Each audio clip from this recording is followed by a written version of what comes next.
Dangin Nira, Keyeken Uframevna, Epsferi Lalfa. Lesson 7. Adjectives. Up till now, we've only really dealt with two main parts of speech, verbs and nouns. In this lesson, you will learn about adjectives. An adjective describes a noun, and like in English, precedes the noun it describes. In Dangin Nira, adjectives take cases like nouns, and all adjectives in the nominative case end in in. For example, the word big is Tupin. To say big house, you'd say Tupin humnaka. Also, as in English, the definite article precedes the adjective if there is one. So, the big bed would be Nentupin ometa.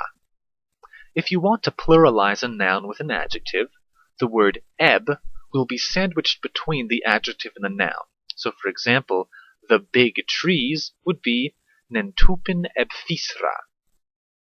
Some other adjectives are Vesin, which means small, Mamin, which means fast, Ragahin, which means slow, and two words which you should remember from lesson 2. Tarsin, healthy, and kuselsin, sick.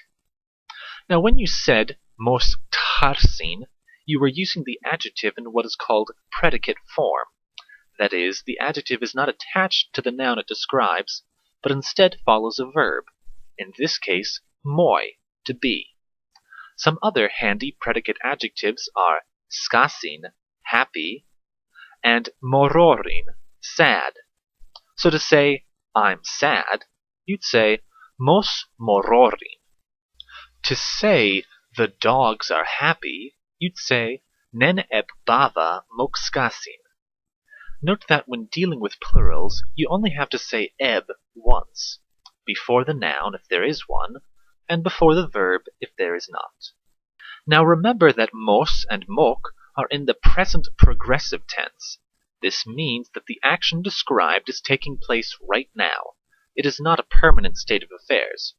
When you say you're happy, you're healthy, you're sad, this is most often a statement of your current condition, so the present progressive is appropriate. However, if you want to describe permanent aspects of yourself, such as physical features or your personality, we have to use a different tense, called the gnomic tense. A gnomic verb does not take place at any set time, and does not have any set state of completion. It is used for generalities and permanent state of affairs. Whereas in the present progressive, the tense marker is o, in the gnomic, the tense marker is uhu. Let's quickly conjugate moi in the gnomic. First person, muhus, I am. Second person, muhum, you are. Third person, muhuk, he, she, or it is. And fourth person, muhuzer, one is. Remember, you can also add eb to the first three of these to make them plural. If you're having trouble distinguishing this from the present progressive, think of mos as I am being, and muhus as I am. Let's put this into practice. To say the house is big, you'd say nenhumnaka muhuk tupin, because the size of a building is a permanent thing. To say a bird is small, you'd say spana muhuk vesin. Here are a few more adjectives that can be used with the gnomic tense. Manwin, tall. Hyufin, short. Asumin, smart. And Dibdin, stupid. So for example, to say I'm short, you'd say muhus Hyufin. Or to say you're tall, you'd say muhum manwin. Or to say we're smart, you'd say eb muhus asumin. Finally, we'll quickly discuss the other two cases.